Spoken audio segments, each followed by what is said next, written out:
Sup guys, got you here with another video, and this is a beginner's guide on how to read and execute the inputs for Tekken 8.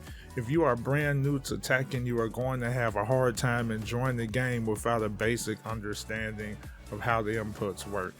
I will put a legend on the bottom right hand corner of the screen to help you read specific inputs I call out throughout the video. Let's start with the directional inputs. The white arrows mean to tap the direction. A perfect example of this is the electric wind god fist, which requires high execution. You cannot hold the directions in order to execute this move. Every single direction has to be tapped perfectly. I think 3 of these in a row is a world record for me, but I cannot do it consistently. Maybe one day I'll master it, and if that day ever comes, I'll actually give Kazuya a try. Because Kazuya, you really need that in order to be effective with him. The black arrows mean to hold the direction. Let's use my current main's move called Matoi Hiragi. To do this move, you want to do a forward dash. In order to do the forward dash, you have to tap forward, then hold the forward direction down. As soon as you see the dash animation, you want to press 3 in order to activate the move. To sidestep to the left, you tap and hold up. To sidestep to the right, you tap and hold down. To jump, you hold up in the direction you want to jump. Star means neutral position. Think of it as a tilt. You tap forward and don't press any button for a brief moment. Let's give you a visual demonstration of how to execute a move that requires a star. There's various characters that has what Kazuya has, and what Kazuya has is what is called a missed step. Kazuya has quite a few options he can use after the misstep.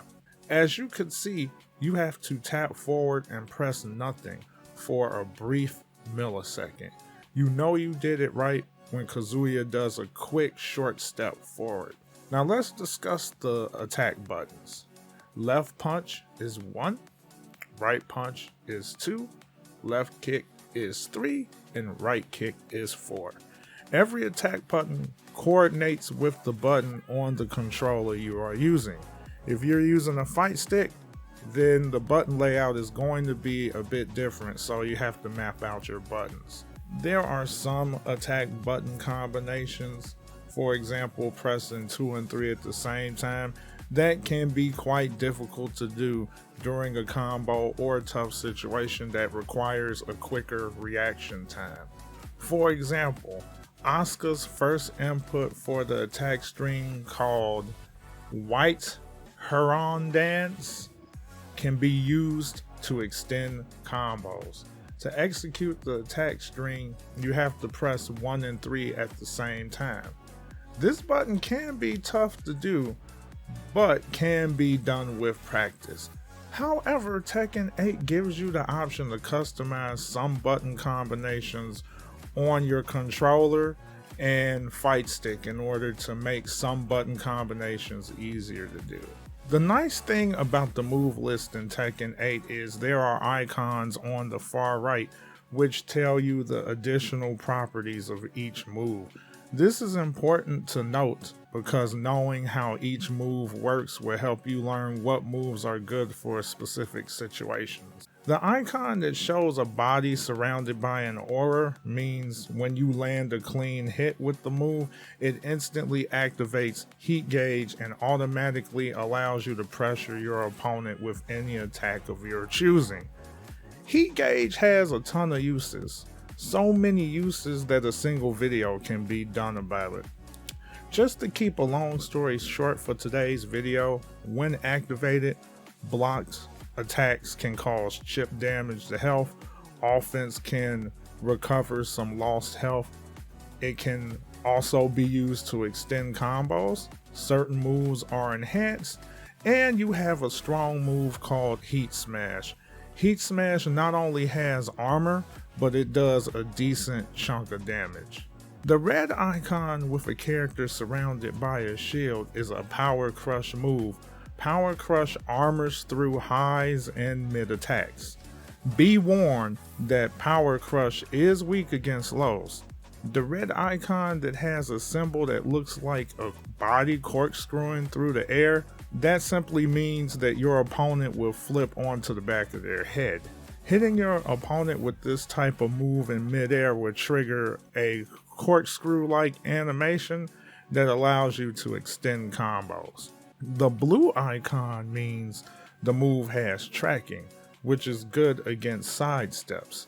Sidesteps allow you to evade attacks that mainly move forward. Tracking moves move vertically. Therefore, there is a good chance a sidestepping opponent will get hit at the right moment. There are two icons that are not shown in the move list. These icons are displayed as you land moves while in training mode. The green icon that shows a body flying backwards signifies a move that can be used for combos that can push an opponent to the wall for additional damage and damage opportunities. Now you could visually see that, but it's just nice to see that green icon there just to let you know what the move can actually do. The black icon that shows a downward arrow pointing at a crouched body means the move can hit an opponent low. Some standing and mid attacks actually hit opponents who are actually blocking low. Moves that do that are called overheads.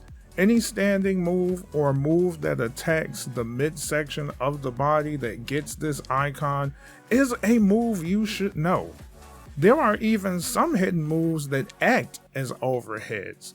As you can see, the first input of this attack string acts as an overhead, but doesn't get the black icon that signals an overhead.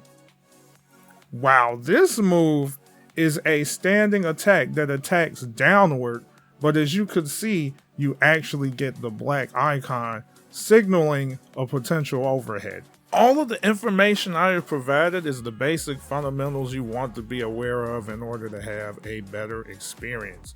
Knowing how the game works is extremely important to find enjoyment in Tekken 8.